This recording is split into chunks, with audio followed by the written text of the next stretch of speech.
நீதிமொழிகள் 31:10 வாசிக்கும்போது, குணசாலியான ஸ்திரியை கண்டுபிடிப்பவன் யார்?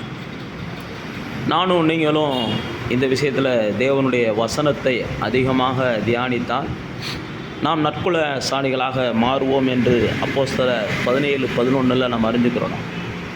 அப்போ குணசாலியான ஸ்திரியை நம்ம கண்டுபிடிக்கணும் அப்படின்னா வார்த்தையோடு கூட அதிக நேரத்தை செலவழிக்கணும், ஆவியானவரோடு கூட அதிக நேரத்தை நம்ம செலவழிக்கணும்.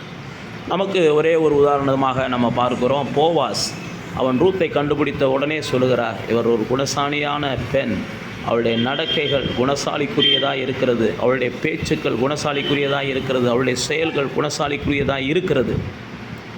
ஆனால் உலகத்தாரின் பார்வையிலே அவள் ஒரு விதவை, உலகத்தாரின் பார்வையிலே அவள் வேற ஒரு அந்நிய ஜாதியை சேர்ந்தவள், உலகத்தாரின் பார்வையிலே பல குறைவுகள் இருக்கிறது. எந்த குறைவுகள் இருந்தாலும் அவள் குணசாலி என்ற ஒரே நிறைவை போவாஸ் பார்த்ததை பார்க்கிறோம்.